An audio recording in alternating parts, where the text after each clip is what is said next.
Il avait renoncé à la paternité il y a longtemps, mais lorsque 4 enfants affamés lui furent confiés sur un lit de mort, Henry Granger n'eut d'autre choix que d'essayer. Puis vint une veuve avec plus à offrir qu'un repas. La voix du garçon était rauque de poussière, pas de vieillesse. Il a dit « Prenez-nous ». C'est ainsi qu'Henry Granger a appris que son frère était mort. La porte avait à peine grincé qu'il les vit. 4 enfants debout sur son porche comme des ombres taillées dans l'os par le désespoir. L'aîné ne devait pas avoir plus de 12 ans. Le plus jeune s'agrippait à la jambe de l'aîné, les joues striées de larmes séchées par le soleil et le vent. Leurs vêtements étaient en haillons, leurs bottes usées, mais ce n'était pas la pauvreté qui a surpris Henry. C'était le nom que le garçon prononçait. Daniel a dit « Vous êtes Henry ». Le garçon avait les yeux de son père. Henry n'a pas bougé, il a juste regardé fixement. Son souffle s'est coupé quelque part entre le déni et une vie de souvenirs qu'il pensait avoir enterrée pour de bon. Une légère brise a soulevé la poussière autour de ses bottes, mais aucun son ne venait de la maison derrière lui. Seulement le tic-tac de l'horloge qu'il n'avait jamais pensé à remonter. « Vous êtes son frère, vous nous aideriez », a dit le garçon. « Aider » Ce mot n'avait pas signifié grand-chose dans la vie d'Henry depuis des années. Le garçon a dégluti et a fait un pas en avant, traînant un sac en toile de jute derrière lui, son contenu cliquetant faiblement, des bocaux peut-être, ou les derniers aliments qu'ils avaient pu glaner en chemin. « Il n'a pas survécu à Twin Ridge. Il m'a fait promettre que nous vous trouverions avant, » a dit le garçon. Il n'a pas terminé, sa voix s'est brisée. La Faye à côté de lui, peut-être 10 ans, a posé une main sur son dos, le rassurant comme si elle l'avait déjà fait 100 fois. La troisième était une fille, encore plus jeune, silencieuse, alerte, ses lèvres bleues de froid malgré la saison. La quatrième, juste une petite, peut-être 2 ans, dormait profondément dans les bras de sa sœur. 4 d'entre eux. Henry s'est écarté. Ils n'ont pas demandé 2 fois. Un par un, ils sont entrés, traînant de la poussière sur le plancher en pin, leurs mouvements lents, comme s'ils avaient peur que le moment disparaisse s'ils respiraient le mal. Henry a refermé la porte derrière eux, le loquet cliquant comme la première note d'une nouvelle vie qu'il n'avait pas prévue et n'avait pas demandée. Il s'est tourné pour les trouver regroupés, près du foyer, où la cendre froide d'un feu qu'il n'avait pas allumé depuis des jours était toujours présente. La plus jeune a gémi dans les bras de sa sœur, et ce son doux et effrayé a finalement brisé quelque chose en lui. Il s'est dirigé vers le poêle.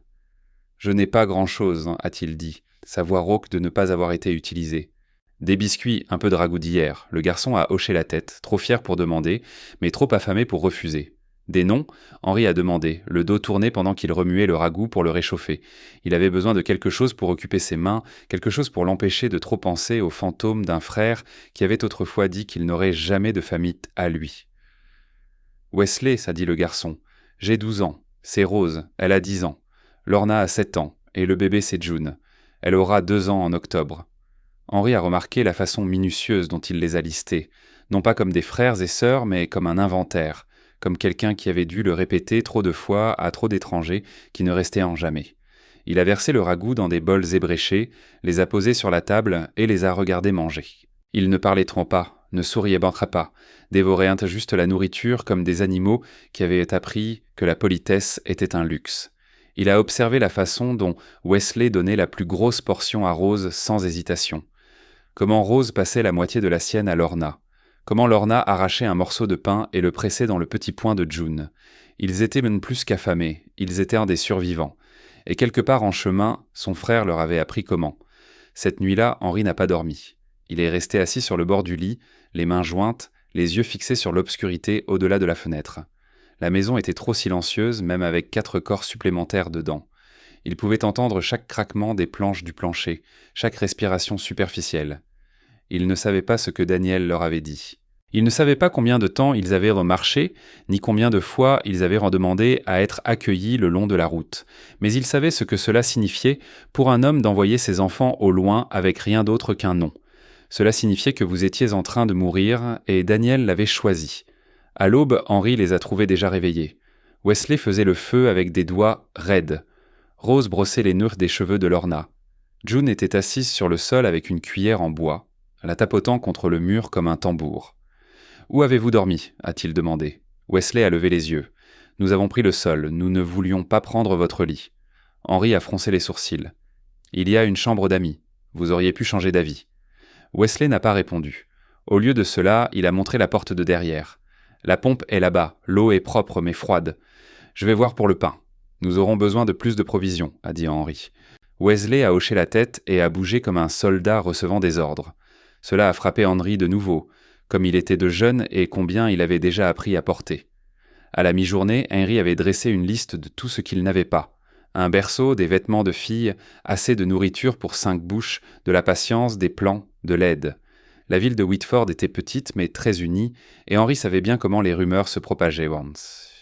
Au moment où il a atteint le magasin général, les regards étaient déjà sur lui. Il a entendu les murmures « Je pensais qu'il ne pouvait pas avoir d'enfants ». C'est Daniel qui les a envoyés. J'ai entendu, il les a laissés tomber sur lui comme un sac de patates. 4 d'entre eux, Seigneur, il peut à peine se nourrir lui-même. Henry a gardé la tête baissée. Il a chargé de la farine, des haricots, du lait en poudre et des couvertures usées jusqu'à la corde. La facture lui a noué l'estomac. Le commerçant, monsieur. Barlow n'a pas offert de crédit. Vous êtes sûr de ça ? A-t-il demandé, regardant par-dessus ses lunettes. Non, a dit Henry, mais il ne s'agit plus de moi. Le chariot a grincé sous le poids sur le chemin du retour. Le ciel s'est assombri tôt, des nuages gonflant au-dessus de la crête. Une tempête arrivait. C'est bien, a-t-il pensé. Tout semblait être une tempête maintenant. De retour à la maison, Rose s'était mise à balayer. Lorna épluchait des pommes de terre avec trop de concentration, et June dormait sur un tas de courtes pointes. Ils essayaient d'aider, d'être utiles, peut-être effrayés que s'ils ne prouvaient pas leur valeur, ils les enverraient au loin comme quelqu'un d'autre l'avait fait. Cette nuit-là, après le ragoût et le calme et le crépitement du feu, Henry s'est assis seul à la table, essayant d'écrire une lettre qu'il ne pouvait pas terminer. « À qui de droit » a-t-il écrit, puis il l'a barré. « Je ne suis pas un père, mais… » Il a barré de nouveau. La vérité était simple, il ne savait pas ce qu'il faisait. Il avait passé des années vêtuées à se dire qu'être sans enfant était une miséricorde, qu'il valait mieux ne pas risquer l'espoir, que certains hommes étaient injustes censés vivre seuls. Maintenant, il était là, entouré de l'écho du dernier choix de Daniel. Et puis, il y a eu le coup. C'était doux mais sûr, pas désespéré, pas incertain, juste un simple coup à la porte, juste au moment où le feu commençait à baisser et que le vent pressait contre les volets. Henry s'est levé. Il a ouvert. Elle se tenait là, avec un panier dans ses mains, de la neige prise dans ses cheveux foncés, ses yeux fixes mais gentils. « Pardonnez l'intrusion » a-t-elle dit. Mais quelqu'un m'a dit qu'Henry Granger avait accueilli les enfants de Daniel, et j'ai pensé qu'il pourrait peut-être avoir besoin d'un coup de main. Il ne la connaissait pas, mais l'odeur du pain frais flottait depuis le panier, et ses mains étaient gercées par le froid. Ses vêtements étaient bons simples. Un ruban noir attaché autour de son poignet lui a dit ce qu'il avait besoin de savoir. « Veuve, je suis May », a-t-elle ajouté, « mais Ellis. » Il n'a pas parlé, il s'est juste écarté. Elle s'est entrée silencieusement, ses bottes laissant des empreintes douces dans la neige fondue sur le sol. « Je ne veux pas m'imposer », a-t-elle dit, jetant un coup d'œil à la cuisine. « Mais je cuisine bien. Je nettoie bien et je me dis que quelqu'un qui essaye d'élever 4 jeunes du jour au lendemain pourrait ne pas dire non à l'un ou l'autre. » Il n'a pas refusé, parce que d'une certaine manière, sans le vouloir, la maison avait déjà commencé à changer. L'odeur du pain a rempli la maison d'une manière qu'aucune chaleur n'aurait pu le faire. Mais Ellis a bougé dans la petite cuisine avec la grâce de quelqu'un habitué aux espaces restreints et à la vie dure, ses manches retroussées jusqu'au coude, le visage calme alors qu'elle déballait le contenu de son panier sur la table. 2 pains enveloppés dans un tissu, un petit pot de confiture, une boîte de sel et un paquet d'herbes séchées attachées avec de la ficelle. Henry n'a pas parlé au début. Il s'est appuyé contre l'encadrement de la porte, les bras croisés, la regardant travailler, incertain de quoi dire, ou même s'il devait dire quoi que ce soit. Cela faisait longtemps que quelqu'un n'avait pas bougé dans sa maison avec une telle confiance tranquille. Elle n'a pas demandé où étaient les casseroles. Elle n'a pas demandé ce qu'il avait en stock. Elle a juste bougé comme si elle avait été dans des cuisines comme la sienne toute sa vie, ce qui était probablement le cas. Ses mains étaient en tête gercées et rouges par le froid, ses ongles courts, ses tresses striées de gris qui correspondaient à la brume argentée à l'extérieur, commençant à s'accrocher aux collines. Rose a été la première enfant à l'approcher. La fille, elle avait plané derrière une chaise, regardant attentivement, trop prudente pour parler, mais trop curieuse pour garder ses distances.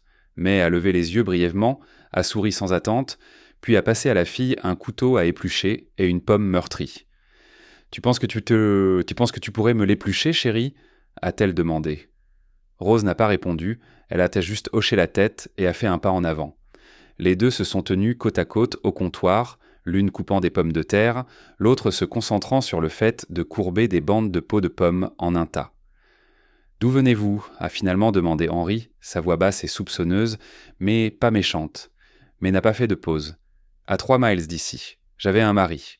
Il élevait des poulets. Quand il est décédé, je suis resté. » Henri a étudié son profil dans la lumière de la lampe. Il y avait une fermeté en elle qui n'était pas insensible. C'était le genre de force née d'avoir été trop longtemps sollicitée. Elle n'était pas juste venue ici pour la charité, elle était venue avec un but. « Et quelqu'un vous a dit que j'avais des enfants maintenant ?» a-t-il demandé, poussant la déclaration comme si elle ne sonnait toujours pas vraie dans sa propre bouche, mais la regardait à ce moment-là. « Madame Barlow, je lui prends ses œufs quand je peux m'en passer. Elle a dit que vous étiez venu pour de la farine. Elle a dit que vous ressembliez à un homme qui avait vieilli de 10 ans en 10 minutes. » Henri a soufflé. « Ça me paraît juste. » Mais a hoché la tête une fois et retourné à sa découpe. « J'ai pensé que vous auriez plus besoin de pain que de fierté. » Wesley est entré dans la pièce ensuite. Il avait été dehors pour chercher de l'eau, son visage rougi, ses bras raides de froid. Il s'est figé quand il a vu May, son regard se dirigeant vers Henri comme s'il vérifiait s'il devait en être alarmé. « Voici mademoiselle May, » a dit Henri. « Elle a apporté du pain et de l'aide. » La bouche de Wesley a tressailli. « Je peux aider, » a-t-il dit rapidement. « Je n'ai besoin de personne pour faire nos corvées. » Mais s'est tourné lentement, s'essuyant les mains sur son tablier. Elle n'a pas souri cette fois, mais sa voix était restée égale. « J'imagine que vous pouvez, mais aider ne signifie pas tout faire. On ne peut pas verser à partir d'une tasse vide, mon garçon. » Wesley n'a pas répondu, mais sa mâchoire s'est serrée. Rose l'a regardé, puis lui a tranquillement tendu une tranche de pomme, lui offrant la paix sans un mot. Au moment où le souper était sur la table, la maison avait changé.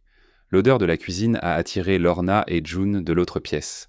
Lorna, toujours méfiante, a d'abord gardé ses distances, mais dès qu'elle a vu un pot de confiture ouvert sur le comptoir, elle a oublié d'être prudente.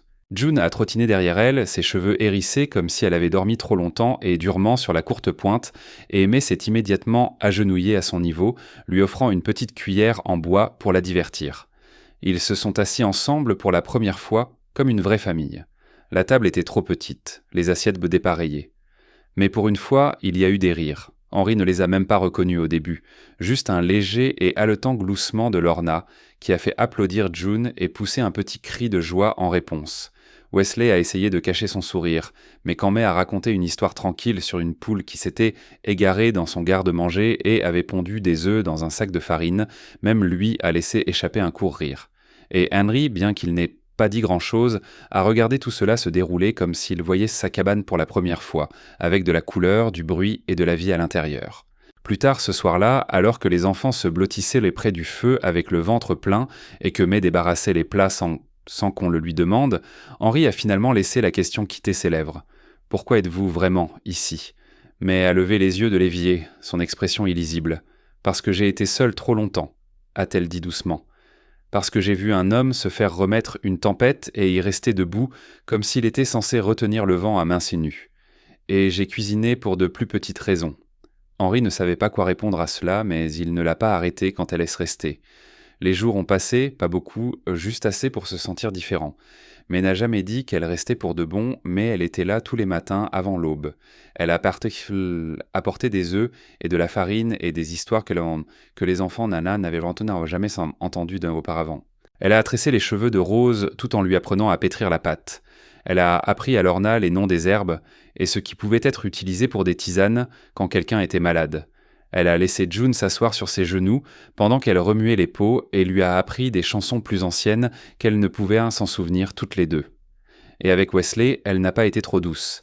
Elle l'a laissé l'aider à couper du bois, lui a appris à affûter une lame sans émousser le tranchant et lui a raconté des histoires sur son défunt mari, qui avait un jour fait l'erreur d'utiliser du bois d'allumage trop vert et avait enfumé toute la maison. Henri a tout observé en silence, avec prudence, comme s'il avait peur que quelque chose d'aussi bon disparaisse s'il clignait des yeux trop longtemps. Il était dans la grange en train de réparer une charnière desserrée sur la porte du poulailler quand la lettre est arrivée. Wesley a couru vers lui avec, les mains du garçon tremblant alors qu'il lui tendait l'enveloppe. Le facteur l'a laissée en ville. « Monsieur Barlow l'a apportée », a dit Wesley. Henri l'a prise, fronçant les sourcils devant l'écriture féminine penchée. Il l'a ouverte avec la lente appréhension d'un homme s'attendant à de mauvaises nouvelles. C'était de l'avocat. La succession de Daniel avait été réclamée par un cousin éloigné au Kansas. La terre, ce qui restait après que la banque ait pris sa part, était partie. Les enfants n'avaient Aucune revendication, aucun héritage et aucune tutelle officielle. La lettre se terminait par un avertissement. Si les enfants n'étaient pas réclamés formellement par la voie judiciaire, ils pouvaient être enlevés. L'estomac d'Henry s'est tordu. Il a plié la lettre sans un mot, l'a glissée dans sa poche de manteau et a marché vers la maison. May était en train de mettre des biscuits sur la table quand il est entré. Elle a levé les yeux immédiatement, sentant quelque chose dans sa façon de bouger. « Qu'y a-t-il » a-t-elle demandé. « Ils ne sont pas miens » a-t-il dit platement. « Pas légalement. Un cousin du Kansas a eu l'acte. Si quelqu'un vient fouiner, il pourrait en prendre les enfants. » Le visage de May était pâle de panique. Elle s'est rapprochée. « Et vous » a-t-elle demandé. Henry a regardé ses mains calleuses. « Je suis juste l'homme qui a ouvert la porte. » May a hoché la tête une fois, ses lèvres serrées. Alors peut-être qu'il est temps de le rendre officiel. Henry a haussé un sourcil. Vous voulez dire adopter, May a rencontré ses yeux. Oui et non. Il l'a regardée, son rythme cardiaque s'accélérant. Elle s'est rapprochée, stable comme toujours. Ils ont besoin d'une maison, Henry. Vous pouvez leur donner ça, mais ça n'a pas besoin d'être juste vous. Un homme seul qui élève 4 enfants, c'est une chose difficile, mais un homme avec une femme. Henry a dégluti. Mais ne l'a pas dit à la légère. Il n'y avait pas de romance dans son ton, pas de sentiment essoufflé. C'était une proposition au sens le plus vrai. 2 personnes offrant ce qu'elles avaient pour quelque chose qui pourrait durer. « Je ne suis pas un homme bon », a-t-il dit. « Je n'ai pas demandé ça », a répondu May. « J'ai demandé si vous étiez le genre d'homme qui peut rester. » Henry a regardé au-delà d'elle le feu, où June riait alors que Lorna faisait danser ses poupées. À Rose assise avec son aiguille et son fil, rapiéçant la manche déchirée de Wesley. À Wesley qui les regardait tous comme s'il ne croyait toujours pas que c'était réel. Il a regardé May de nouveau. « Je n'ai pas grand-chose. »« Vous avez assez. » Ils sont restés en silence, le genre de calme qui ne vient que lorsque 2 vices sont sur le point de changer. Dehors, le vent hurlait à travers les arbres, mais à l'intérieur, quelque chose de plus fort que la peur tenait les murs ensemble. Les jours qui ont suivi se sont estompés dans un rythme. Les matins venaient avec le givre lassé sur les fenêtres, les après-midi avec les corvées et les rires, les soirs avec l'odeur du ragoût, des bottes usées près du foyer et des prières tranquilles chuchotées alors que les petits s'endormaient en. Mais sous la chaleur et le motif, quelque chose battait régulièrement contre les murs de la cabane. Un futur pas encore réglé, une décision encore en suspens dans l'air froid entre May Ellis et Henry Granger. Il ne lui avait pas répondu, pas complètement, pas avec des mots, mais il n'avait pas dit non plus. Il a simplement continué à se réveiller et à faire la bonne chose suivante. Henry a déposé des papiers avec le greffier de la ville 3 jours plus tard. Rien de fantaisiste, juste un accord de tutelle formel avec son nom écrit en lettres capitales à côté de celui de chaque enfant. Wesley avait signé son propre nom en petits bouts de trait soigné, sérieux et silencieux, sa mâchoire serrée comme s'il retenait un monde de questions qu'il n'était pas encore prêt à poser. May est venu avec eux au palais de justice, mais elle est restée dehors attendant près du chariot, son châle bien enveloppé et ses yeux sur les collines au-delà de Whitford. Henry ne lui avait pas dit qu'il allait le faire, mais quand il est sorti avec les papiers à la main, elle n'a pas posé de questions. Elle l'a juste regardé avec quelque chose entre la fierté et le soulagement, a hoché la tête une fois et remonté dans le siège à côté de lui. « Vous avez fini de fuir ?» a-t-elle demandé doucement alors que le chariot grinçait en se mettant en mouvement. « Je n'ai jamais fui » a marmonné Henry, mais a jeté un coup d'œil de côté. « Vous êtes pas sûr ?» Il n'a pas répondu. De retour à la cabane, la vie a continué. Le printemps a rampé lentement, la neige cédant la place à de la boue douce, puis à des brins de verdure. Les enfants ont enlevé des couches de laine et ont couru pieds nus dans l'herbe derrière la maison. June a fait ses premiers pas confiants, pourchassant un poulet qui n'était pas particulièrement intéressé à être attrapé. Rose a commencé à fredonner pendant qu'elle travaillait. Lorna a arrêté de se ronger les ongles. Wesley, bien que toujours silencieux, se tenait plus droit, s'est mis à couper du bois sans qu'on le lui demande et a commencé à apprendre à June à faire des ricochets près du ruisseau. Henry a tout remarqué, mais il ne savait pas comment en parler, pas à haute voix, pas à May. Et pourtant, elle semblait toujours savoir. Une nuit après que les enfants se soient endormis, il l'a trouvée assise sur le porche, une lanterne à côté d'elle, une aiguillon à la main, alors qu'elle cousait une chemise déchirée de Wesley avec des mouvements lents et entraînés. « J'ai réfléchi » a-t-il dit. Elle n'a pas levé les yeux. « C'est dangereux. » Il s'est assis à côté d'elle, le bois craquant sous son poids. Pendant un moment, aucun des deux n'a parlé. Les étoiles pendaient lourdement au-dessus. Un coyote a hurlé loin dans la vallée. « J'ai enterré quelque chose quand Daniel est parti », a finalement dit Henry. Une idée, un rêve peut-être. J'ai pensé que je n'aurais jamais de famille. J'ai pensé que peut-être Dieu m'avait fait comme ça exprès. Infertile, inapte. Elle a attendu sans le presser, lui donnant juste de l'espace pour déployer quelque chose qu'il n'avait pas osé ouvrir depuis des années.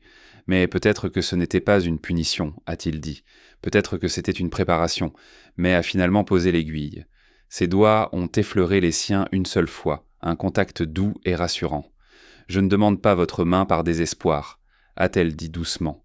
Mais je ne vais pas mentir, cela rendrait tout ça plus simple. La loi favorise les couples, surtout quand il y a des petits. Henri a hoché la tête. Mais c'est plus que ça, a continué May. Ils vous voient dehors déjà comme leur père, et je vous vois déjà comme quelqu'un sur qui je pourrais m'appuyer. Il s'est tourné vers elle, puis s'est vraiment tourné, étudiant les lignes autour de ses yeux, la force de sa posture, les années qu'elle portait comme une armure et une grâce. « Voulez-vous m'épouser, May Ellis ?» a-t-il demandé. Elle n'a pas souri, pas tout de suite. Elle a juste soutenu son regard et a chuchoté « Oui ». Et c'était tout. Pas de faste, pas de public, pas de cérémonie au-delà des étoiles et des lucioles clignotant entre les arbres. Mais c'était réel, et cela a réglé quelque chose en eux deux. Le lendemain matin, ils ont dit aux enfants. Rose a d'abord haleté, Lorna a souri largement. Wesley s'est raidi, puis a donné un seul hochement de tête sec, comme s'il s'y était attendu et l'avait approuvé. June a applaudi des mains et a lancé de la purée de pommes de terre en l'air, ce qui a semblé être la bénédiction la plus honnête que quiconque puisse donner. Madame Barlow a cousu une robe simple à May. Le révérend Turner a prononcé les vœux devant la cabane, juste la famille, 2 témoins et un vent qui sentait légèrement les fleurs sauvages. Henri portait sa seule bonne chemise.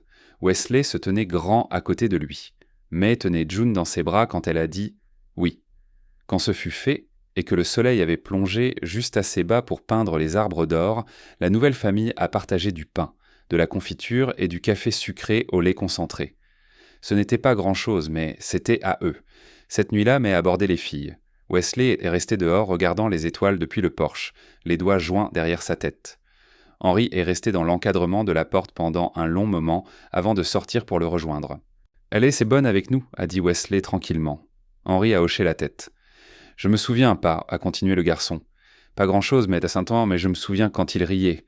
Ça m'effrayait, comme si ça n'était pas censé sortir. » Henri a regardé le ciel. « Vous êtes différent », a ajouté Wesley. « Plus calme, mais plus solide. » Henri a senti sa gorge se serrer. « Je ne sais pas ce que je fais. »« Je sais, » a dit Wesley. « Mais vous êtes là. » Il a fouillé dans sa poche et a tendu à Henri une petite sculpture en bois, brute et inachevée, en forme de cheval. « Je l'ai faite, » a-t-il dit simplement. « Pour vous. » Henri l'a prise avec ses 2 mains. Il ne se faisait pas confiance pour parler, mais les tempêtes trouvent toujours des endroits tranquilles. 3 jours plus tard, la lettre est arrivée. Une autre, estampillée officielle, scellée avec de la cire rouge du cousin du Kansas. Ce n'était plus seulement une revendication sur la terre de Daniel. C'était une menace. Elle voulait les enfants. Apparemment, elle avait appris l'existence de la tutelle et avait déposé un recours pour la contester, affirmant qu'Henry était inapte, un homme qui n'avait jamais élevé d'enfants, n'avait aucun lien de sang avec les filles et n'avait que récemment accueilli une veuve par commodité suspecte. Henri a lu les mots à haute voix à la table, sa voix plate, ses mains tremblant à peine. « Elle dépose une requête pour les prendre », a-t-il dit. Lorna a haleté. Rose a cherché sa main. « Elle ne peut pas », a dit Rose. « Elle ne voulait même pas de nous avant. Parfois, les gens veulent ce qu'ils n'ont pas, c'est pas ce dont ils ont besoin », a murmuré May, debout derrière Henry, sa main sur son épaule. Wesley s'est levé lentement. « Qu'est-ce qu'on fait ?»« On se bat », a dit May avant qu'Henry ne puisse répondre. « On rassemble chaque lettre, chaque témoin, chaque papier qui prouve que cette maison est plus qu'un toit. Mais s'ils nous prennent, a chuchoté Lorna, mais s'est agenouillée à côté d'elle. Alors ils devront me prendre aussi. » Et soudain la maison a semblé plus petite, l'air plus lourd. Ils avaient en construit quelque chose de précieux, et maintenant le monde voulait le défaire. Cette nuit-là, Henri est allé en ville à cheval. Il a rencontré le greffier, puis le shérif, puis le révérend Turner. Il a rassemblé des signatures, il a tout expliqué, et quand il est revenu à la maison avec une sacoche pleine de papiers, il a trouvé les enfants déjà endormis sur le sol près du feu, recroquevillés comme des chiots autour du centre même de la chaleur. May était assise à la table, ses mains jointes, ses yeux fatigués.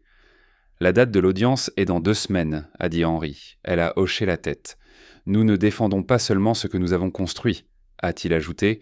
Nous prouvons que nous n'avons jamais eu l'intention de le construire seuls. Elle la regardait avec fierté à ce moment-là, non pas parce qu'il était fort, mais parce qu'il voyait enfin à quoi ressemblait la force quand elle était partagée. Les jours menant à l'audience ont passé avec un étrange mélange d'appréhension et de détermination.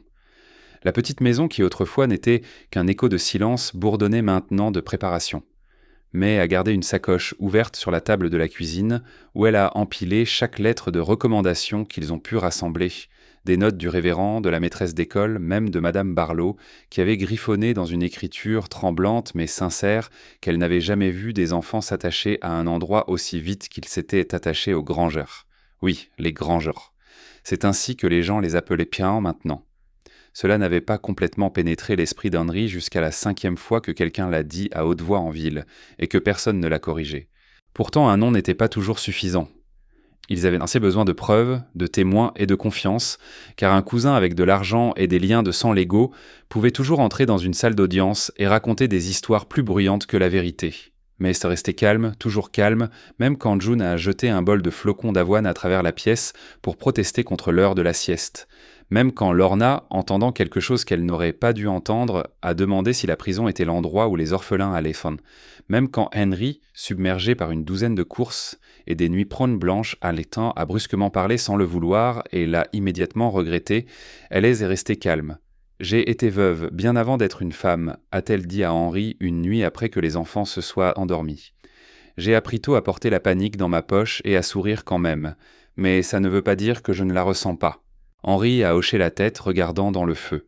Il ne savait pas comment elle faisait pour que ça ait l'air si facile, tenant tout ensemble avec grâce et courage.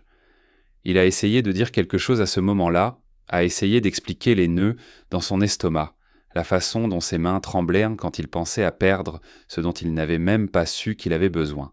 Mais elle a juste tendu la main, a posé légèrement ses doigts sur les siens et a chuchoté « Tu n'as pas besoin de le dire, je sais déjà ». Le matin où il devait aller au tribunal est arrivé avec un épais brouillard et un silence qui s'accrochait aux collines comme un avertissement. Henry a attelé le chariot tôt, a enveloppé chaque enfant dans leurs meilleurs vêtements et les a chargés un par un. Wesley portait une chemise que May avait repassée à la perfection, ses bottes brossées propres. Rose serrait son médaillon, un cadeau de May avec une petite fleur séchée à l'intérieur. Lorna s'est tenue fermement au bras d'Henry jusqu'à ce qu'elle voie June, qui s'était endormie sur l'épaule de May, complètement indifférente à la tension du matin. Le palais de justice de Whitford n'était pas grandiose, juste un bâtiment de 2 pièces avec des planchers bons qui grinçaient et trop de fenêtres. Mais ce jour-là, il aurait aussi bien pu être les portes du jugement. Ils sont arrivés les premiers. May a étalé des papiers sur le banc pendant qu'Henry faisait les 100 pas lentement et régulièrement à l'arrière de la pièce. Les enfants étaient assis tranquillement sur le banc avant, leurs pieds se balançant au-dessus du sol. Le cousin est arrivé en 2e. Son nom était Miss Constance Eldridge. Une femme aux lèvres serrées, un col haut et une expression qui semblait trouver à redire à l'air lui-même. Elle portait des gants noirs et une canne à bout argentée qui cliquetait sur le sol à chaque pas, non par besoin mais par autorité. « Monsieur Granger », a-t-elle dit froidement sans lui offrir la main. « Mademoiselle Eldridge », a-t-il répondu, n'en donnant pas non plus. Elle a regardé au-delà de lui les enfants et a fait un léger « tesque ». Je m'attendais à pire étant donné les circonstances. Henry a haussé les épaules, mais est intervenu. Nous ne sommes pas ici pour échanger des insultes, a-t-elle dit. Laissez la cour faire son travail. Mademoiselle Eldridge n'a pas répondu, elle s'est juste tournée et a pris sa place à côté de son avocat, un homme rusé nommé Porter avec des doigts tachés d'encre et un sourire suffisant. Le juge est arrivé un instant plus tard. Justice Reynolds, un homme plus âgé avec une moustache comme une brosse gelée et des yeux qui voyaient plus qu'il ne disait qu'en jamais. Il s'est assis sans cérémonie et a ouvert le dossier devant lui. « Nous sommes ici pour déterminer la tutelle de 4 mineurs », a-t-il commencé. Wesley, Rose, Lorna et June, enfants biologiques du défunt Daniel Granger. Il a regardé par-dessus ses lunettes. « Les tuteurs actuels sont-ils présents ?» Henry s'est levé. « Henry Granger, monsieur, frère de Daniel. » Mais s'est levé à côté de lui. « May Granger, femme d'Henry, tutrice des enfants. » Justice Reynolds a hoché la tête, puis a fait un geste vers l'autre côté. Et la partie adverse comprend un Porter s'est levé. Mademoiselle Constance Eldridge, cousine du défunt Daniel Granger, avec un lien de sang légal et une revendication sur la succession de la famille.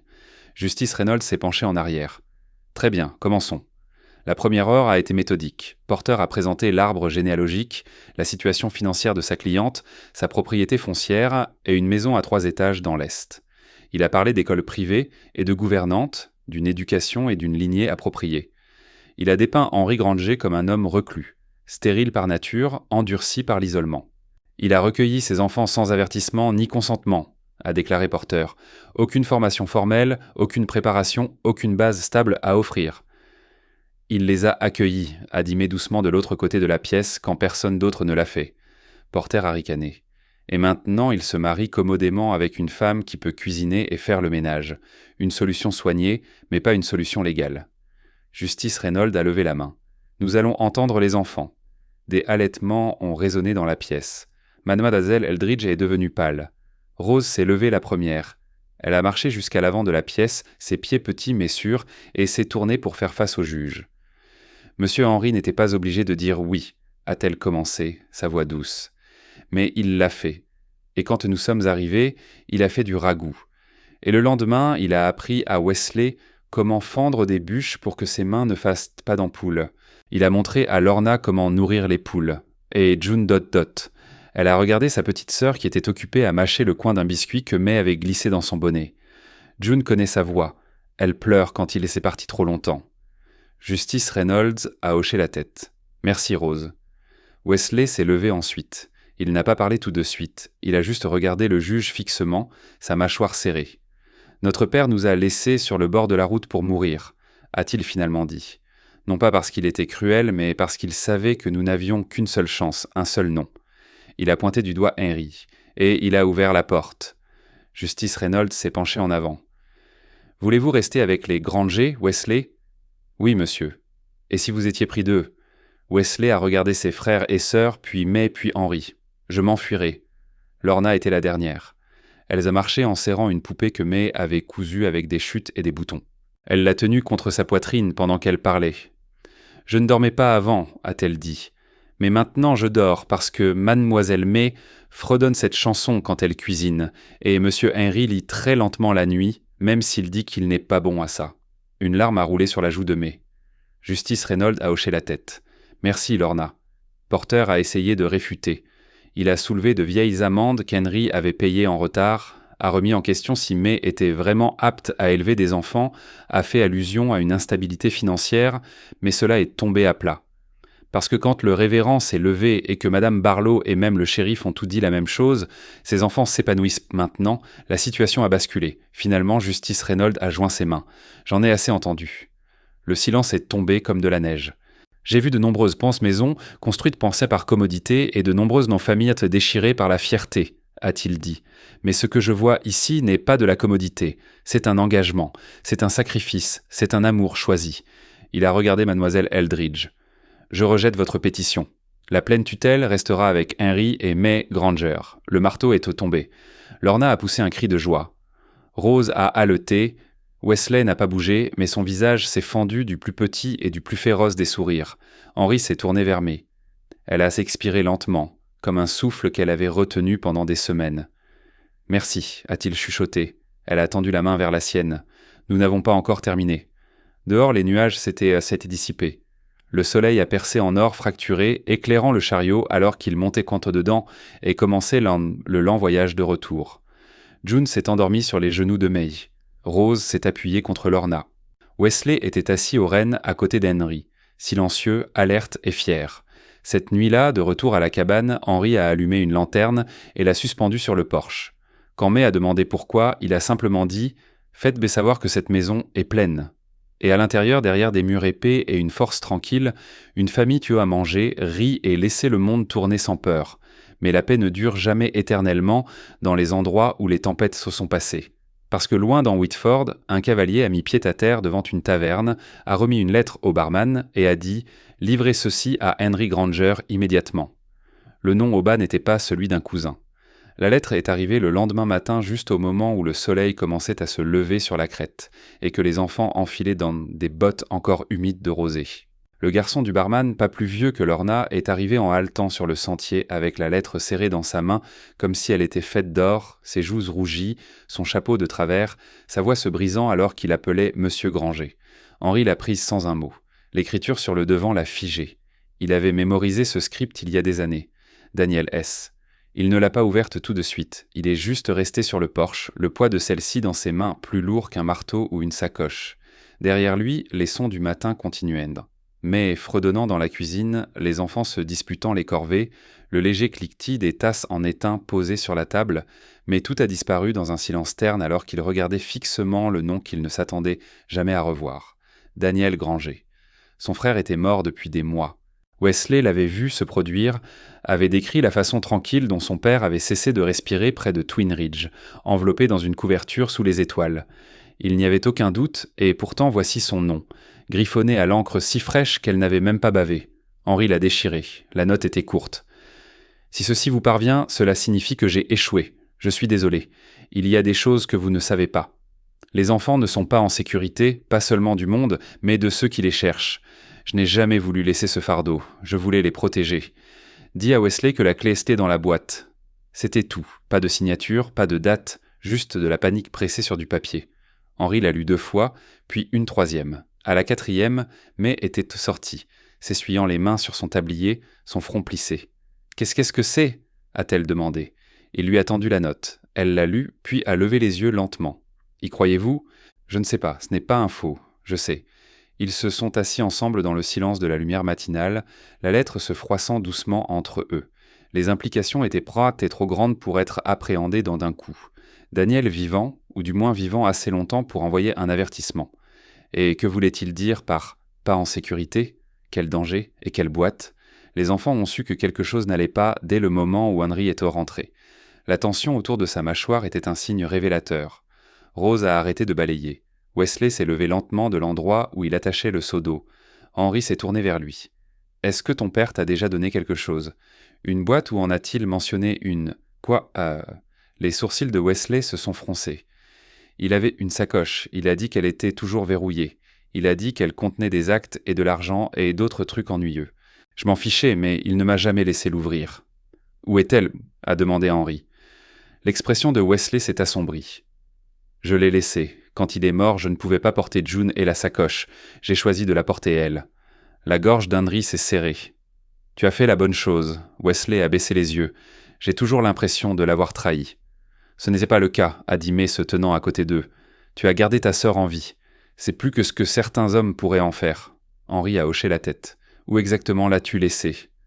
Wesley a hésité. « Il y a un creux sous un pin courbé près de la crête à l'ouest de Twin Creek. Je l'ai enterré. Pas m'a fait promettre de ne pas l'ouvrir à moins que quelqu'un ne vienne la demander par son nom. » La voix d'Henri a baissé. « Et quelqu'un l'a fait ? » ?»« Non, juste vous. » Ce soir-là, Henri a emballé le fusil, mais n'a pas discuté. Elle l'a aidé à envelopper du pain dur et des pommes séchées, a rempli sa gourde et lui a tendu une petite pochette en tissu de thé à la menthe poivrée. « Vous aurez besoin de la chaleur, » a-t-elle dit. « Le vent hurle plus fort sur cette crête. Vous êtes sans sûr que ça va que j'y aille ?»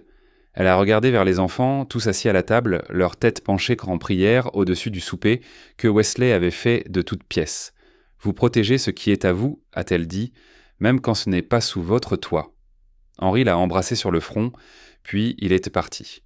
Le trajet jusqu'à Twin Creek a pris 2 jours par le sentier. Il a voyagé seul, le silence l'enveloppant comme un second manteau. Les pensées allaient et venaient, des souvenirs de Daniel, des échos de disputes d'enfance et de rires partagés, devenus depuis longtemps fragiles avec l'âge. Il se souvenait du jour où ils s'étaient parlé pour la dernière fois en personne, leurs voix aiguës, leurs mots amers. Daniel l'avait appelé creux, un homme trop effrayé pour espérer. Henri n'avait rien dit en retour, il avait juste regardé son frère s'éloigner à cheval. Il ne s'était jamais pardonné ce silence. Au moment où il a atteint le pin courbé que Wesley avait décrit, le soleil se couchait sur le ciel occidental. L'arbre était toujours là, ses racines s'agrippant au flanc de la colline comme les doigts d'un homme mort. La terre en dessous avait été dérangée une fois, puis laissée seule. Henri a creusé avec ses mains jusqu'à ce que ses ongles se fendent, jusqu'à ce qu'il frappe du bois. Ce n'était pas une sacoche, c'était une boîte reliée en fer, scellée par un petit cadenas en laiton déjà rouillé.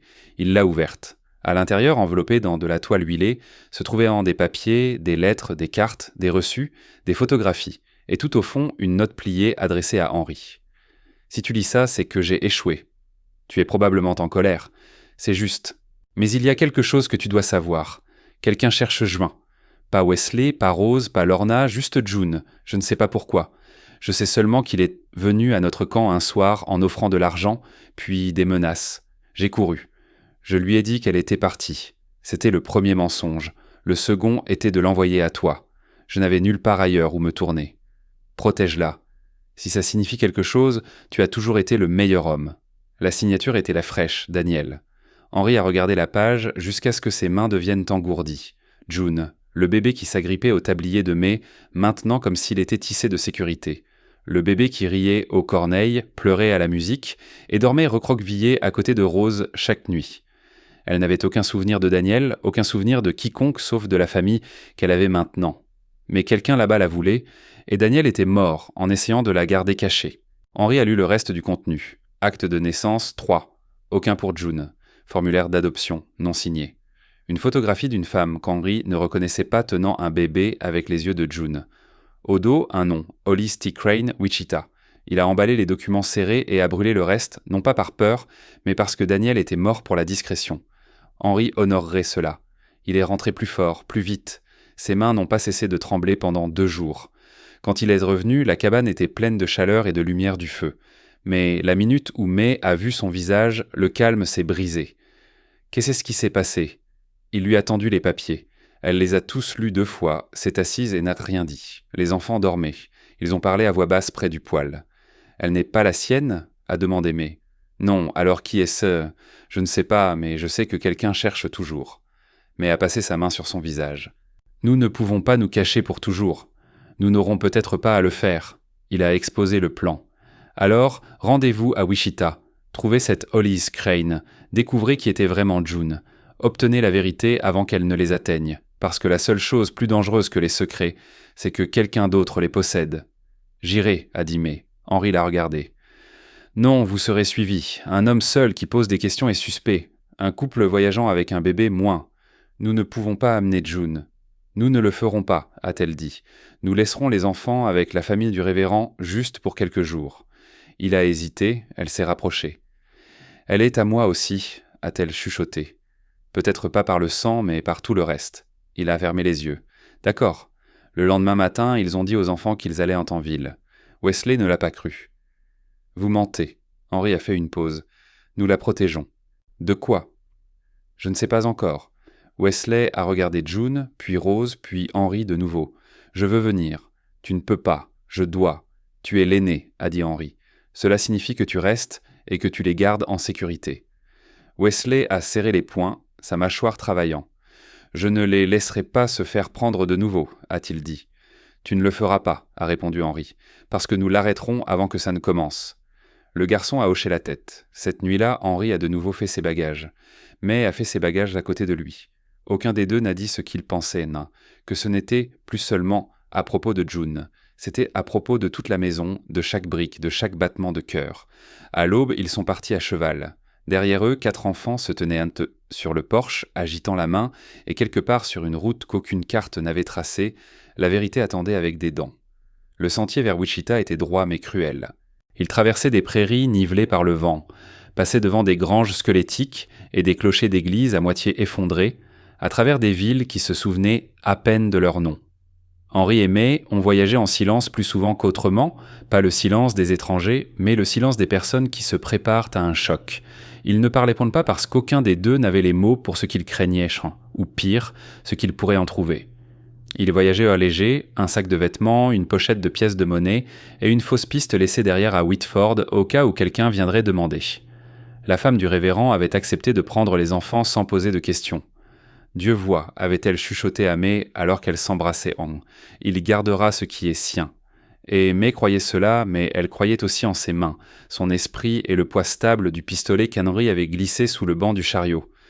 Ils sont arrivés à Wichita le 3e jour. C'était plus grand qu'Henri ne se souvenait, étouffé par les cheminées et les chariots à chevaux, des bâtiments pressés si serrés que les ruelles respiraient à peine. Il n'était pas venu ici depuis plus d'1 décennie. Pas depuis qu'il avait vendu du bétail des plaines et juré de ne jamais revenir. Le bruit semblait maintenant aigu, les gens plus rapides, leurs yeux cherchant toujours quelque chose. Ils ont trouvé un logement dans une chambre au-dessus d'une boulangerie, l'odeur de levure et de sucre épaisse dans l'air. May a déroulé la couverture sur le sol pendant qu'Henry clouait le loquet de la fenêtre. Puis il a sorti le nom de sa poche de manteau, Hollis T. Crane. Pas d'adresse, juste le nom. Ils ont commencé par le palais de justice. Crâne, a dit le greffier, feuilletant les pages paresseusement. J'ai 3 crânes, mais pas de Hollis. Marié? Mort? Je ne sais pas, mais les papiers je le sauron. Essayez le registre. Ils ont essayé le registre, puis l'église, puis la gare. Finalement, une femme au magasin Général a levé les yeux de son grand livre et a dit « Il y avait un homme de ce nom qui travaillait sur les bateaux fluviaux. Il buvait trop. Il a eu des ennuis, la dernière fois que j'ai entendu parler. »« Où ?» a demandé Henry. « Vieux quartier près des quais. » Henry et May ont échangé un regard. Ils ont remercié la femme et sont partis. Les quais étaient tellement différents du reste de Wichita. Plus sombres, plus glissants, sentant le poisson saumuré, la pourriture et les hommes qui ne posaient pas de questions. Les saloons laissaient s'échapper bord du bruit dans les ruelles. Des femmes se tenaient rondes sur des balcons avec des lèvres peintes et des yeux creux. Et dans la ruelle la plus étroite de toutes, sous une enseigne affaissée qui disait « Le repos du marin », ils l'ont trouvé, ou ce qui restait de lui. Hollis T. Crane était un homme réduit à la force et au dépit. Il était assis à une table déformée près du fond, un œil laiteux d'une cataracte, l'autre regardant la porte comme si elle lui devait quelque chose. Son manteau était taché. Ses mains tremblaient quand il soulevait son verre. « Crane ?» a demandé Henry, s'avançant. L'homme a cligné des yeux. « Qui demande ?» Henry a placé une pièce sur la table. Un homme avec des questions. Crane a ricané. « Pas de réponse pour $1. » Mais s'est tenu à côté d'Henry et a placé une autre pièce à côté de la première. Et pour 2 ? Crane les a regardés plus longtemps maintenant, son regard glissant sur leurs vêtements, leur visage, la façon dont la main droite d'Henry ne s'éloignait jamais de son manteau. Il a grogné. « Ça dépend de ce que vous demandez. »« Connaissez-vous une femme nommée Claire ?» a demandé Henry. « Elle aurait eu un bébé il y a 4, peut-être 5 ans, une petite fille, les yeux bleus. » Crane n'a pas cligné des yeux, il a juste tendu la main pour son verre et a pris une lente gorgée. « Pourquoi vous la cherchez ? Elle pourrait être notre fille, » a dit May, sa voix calme mais tranchante comme le fil d'une lame. Crane a éclaté de rire. « Je ne la prendrai pas pour la vôtre. » La mâchoire d'Henry s'est serrée. Qui était-elle ? Crane s'est penché en arrière, sa chaise grinçant. Claire était quelque chose, jolie, effrayée, le genre de fille qui ne vous regarde pas dans les yeux à moins qu'elle ne vous fasse confiance, et elle ne faisait pas confiance facilement. « Où est-elle maintenant ?» a demandé Henry. « Morte il y a 3 ans. » May a inspiré brusquement. « Et l'enfant ?» Crane a vidé le reste de son verre. Ce bébé n'était pas le sien.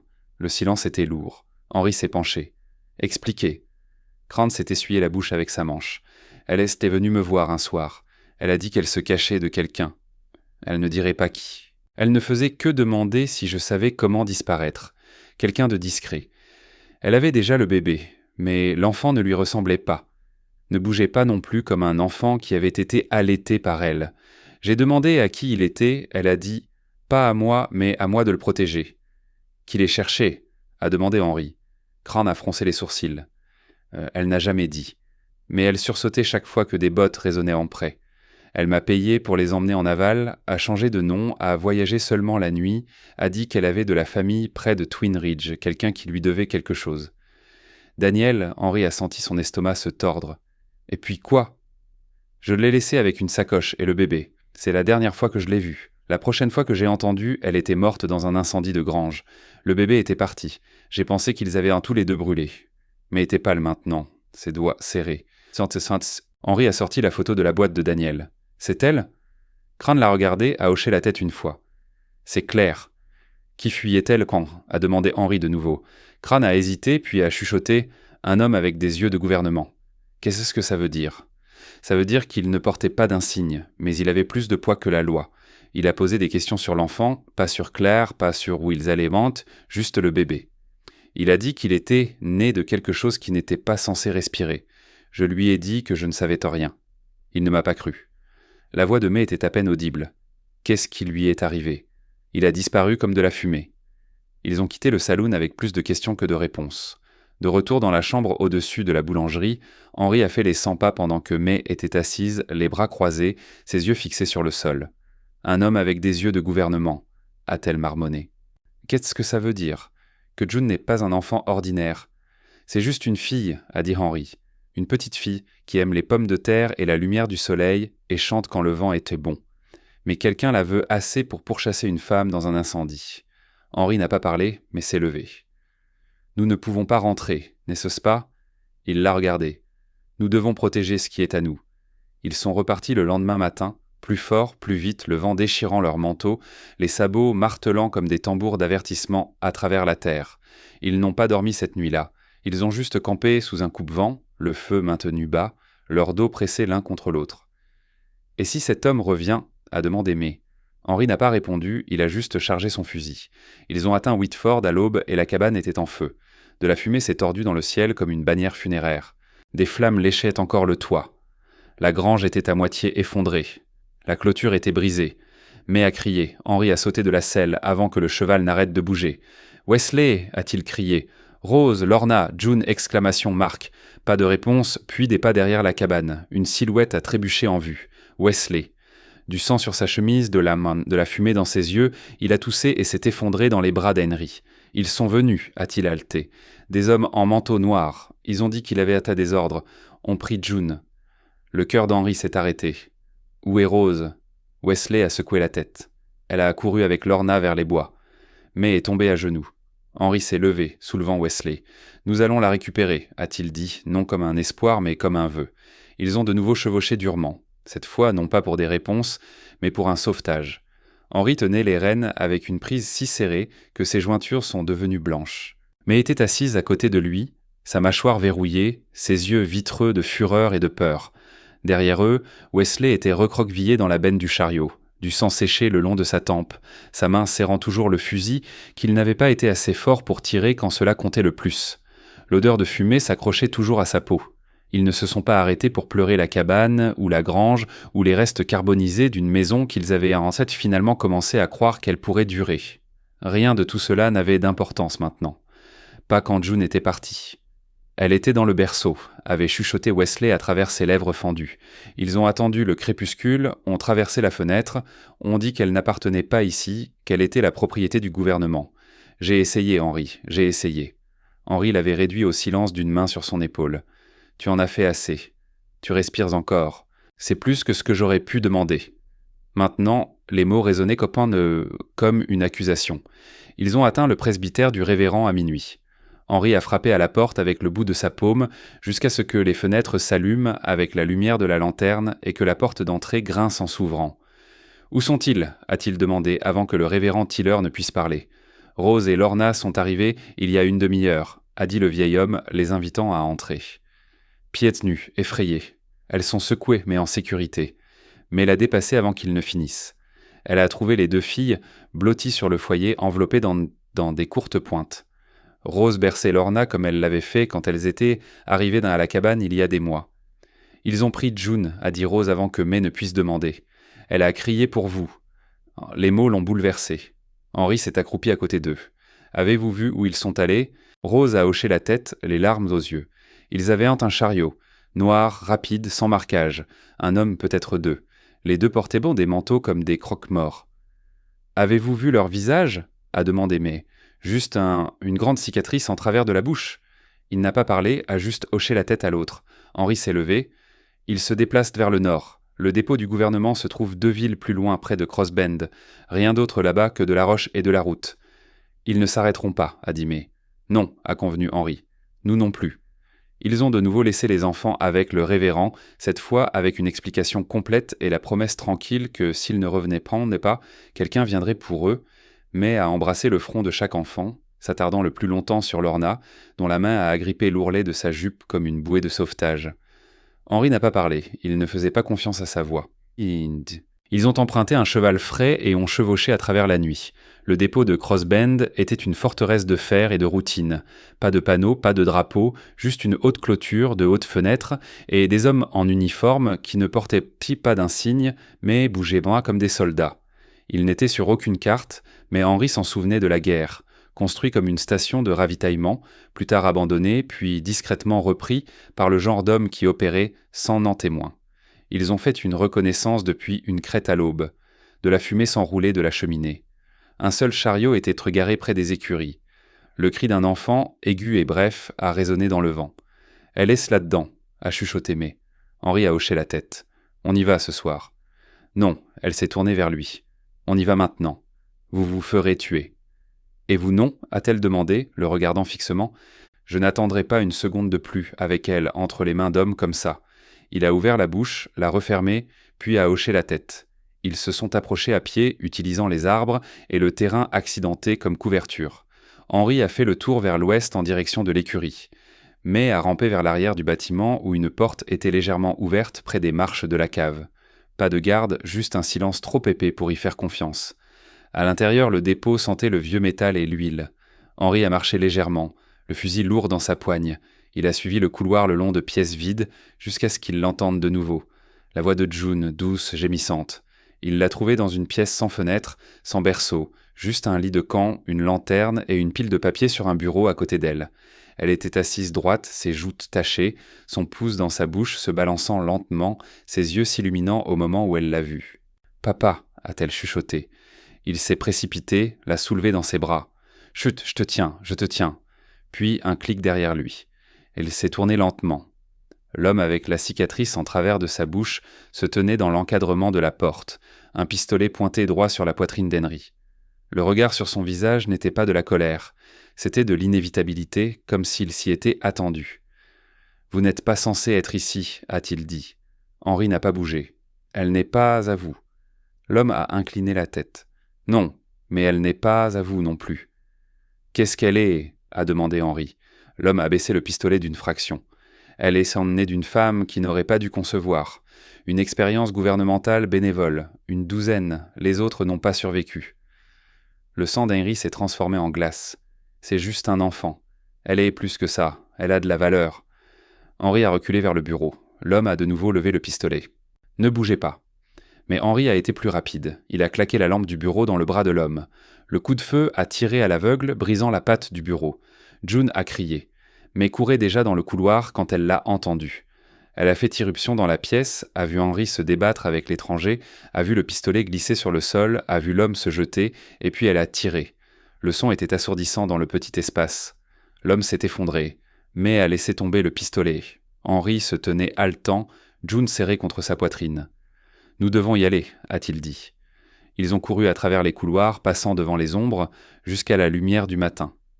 Pas d'alarme, pas de sirène, juste le silence des hommes qui avaient opéré dans l'obscurité trop longtemps pour s'attendre à la justice à la lumière du jour. Ils ont chevauché jusqu'à ce que leurs mains saignent, jusqu'à ce que le dépôt ne soit plus qu'un souvenir et que le vent ne sonne plus comme une poursuite. Au moment où ils ont atteint Whitford, le soleil se couchait et les enfants attendaient sur le porche. Mais n'est pas descendue. Elle a juste ouvert ses bras et Lorna a couru vers elle la première. Wesley a pris June d'Henry et l'a serrée si fort qu'elle a couiné. À l'intérieur, le feu brûlait déjà. Henri était resté longtemps debout, les regardant juste, les rires, la lumière, mais est devenue à côté de lui. « Elle est à nous », a-t-elle dit. Henri a hoché la tête. Elles le sont toutes. Cette nuit-là, il s'est assis à la table et a ressorti la dernière lettre de Daniel. Il a ajouté une ligne au bas. Ils sont en sécurité maintenant. Il l'a pliée, l'a placée dans le tiroir, puis il a rejoint sa famille près du foyer. Et pour la première fois depuis des mois, le sommeil est venu facilement. Mais juste au moment où les flammes commencèrent à s'éteindre, un coup a retenti à la porte. Pas désespéré, pas faible, mais ferme, intentionnel. Le coup était régulier, une seule fois. Pas d'urgence, pas de peur, pas de deuxième coup. Le genre de coup qui ne demandait pas la permission. Il annonçait une arrivée. Henri s'est figé, là où il se tenait près du foyer, ses mains toujours posées sur l'épaule de June. Mais a levé les yeux de la couture dans son tablier. Wesley s'est d'abord tendu, se levant déjà du coin. Même Rose a lâché son livre, c'était l'heure du calme, pas des étrangers. Henri a bougé lentement, traversant la pièce sans un mot.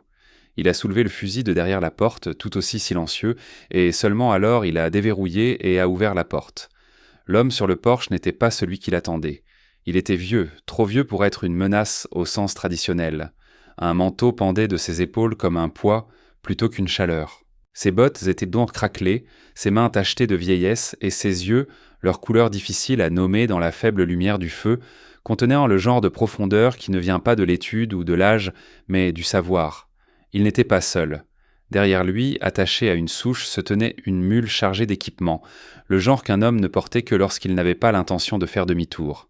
Je cherche Henry Granger, a dit le vieil homme. Vous l'avez trouvé.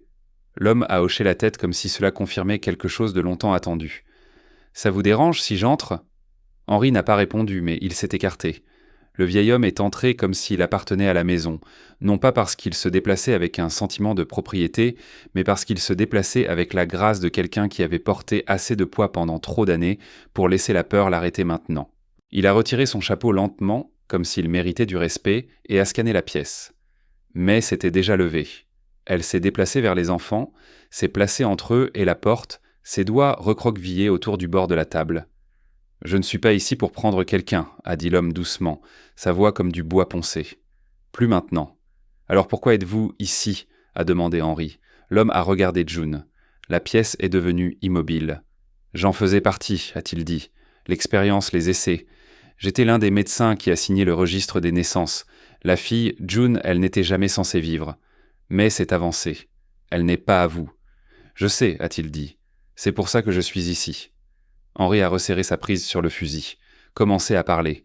L'homme a regardé le sol pendant un long moment avant de parler. « Il y a des années, a-t-il commencé, un projet a été lancé en secret sous le couvert de la médecine, du progrès, de la science, des essais de fertilité. Des ventres qui ne devaient pas porter de fruits ont été incités avec des produits chimiques et de la manipulation. 12 femmes. Aucune d'entre elles n'a dit la vérité.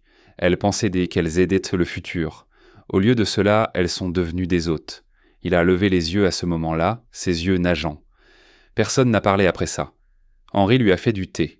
Le vieil homme s'est assis près du feu jusqu'à ce que les flammes se transforment en braise, regardant June trottiner de pièce en pièce, fredonnant pour elle-même, jouant avec un cheval en bois que Wesley avait sculpté des semaines auparavant. Il a pleuré une fois, tranquillement, quand elle a ri. Puis il est parti. Ils ne l'ont jamais revu. Les jours ont passé. Les semaines. La cabane a été reconstruite pièce par pièce, la grange réparée, la terre de nouveau labourée. Des voisins sont venus de Miles pour aider après avoir entendu ce qui s'était passé. Whitford était petite, mais son cœur était grand. Ils n'ont jamais revu un autre chariot noir. Ils n'ont jamais entendu parler du gouvernement. Et ils n'en avaient tant pas besoin parce que certaines fins ne viennent pas avec le tonnerre. Elles viennent avec la paix. Henry et May ont planté un jardin ce printemps-là. Les enfants ont grandi comme des jeunes arbres, courbés par le vent mais enracinés profondément. Wesley est devenu un protecteur, non par devoir mais par amour. Rose a écrit des poèmes que personne ne comprenait, mais que tout le monde ressentait. Lorna a appris à coudre sans se piquer les doigts.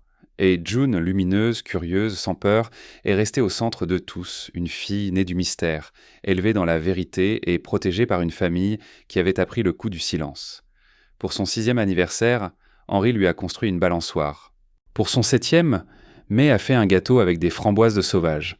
Pour son 8e, elle a demandé si elle était spéciale. May a dit oui, mais elle ne lui a jamais dit pourquoi. Parce que June n'avait pas besoin de savoir ce que le monde avait prévu pour elle. Elle avait seulement besoin de savoir ce qu'ils avaient choisi, qu'elle était aimée, qu'elle était à la maison, que parfois la famille en n'est pas, elle est construite, assemblée par les tempêtes, façonnée par le feu et tenue par des mains qui refusent de lâcher prise. Un soir, alors que le soleil tombait sur les collines et peignait les champs d'or, Henry se tenait à côté de May, sur le porche. Les enfants pourchassaient des lucioles, leur rire roulant comme une chanson à travers la vallée. « Le regrettez-vous » a demandé May tranquillement. Il a secoué la tête. « Non, je pensais que j'avais été maudit de ne jamais avoir de famille, mais je n'ai pas été maudit. » Il l'a regardé. « J'étais en train d'être préparé. » May a glissé sa main dans la sienne.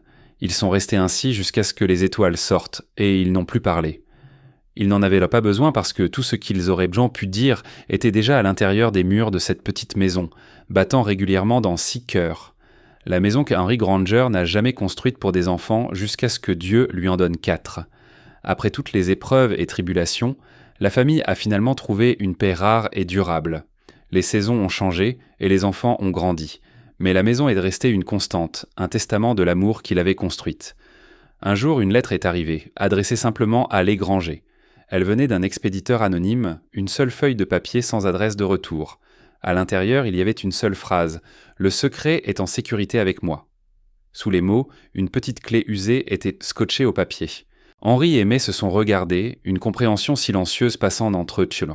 Ils savaient qu'ils n'apprendraient en jamais à qui la clé appartenait, ni quel secret elle déverrouillait.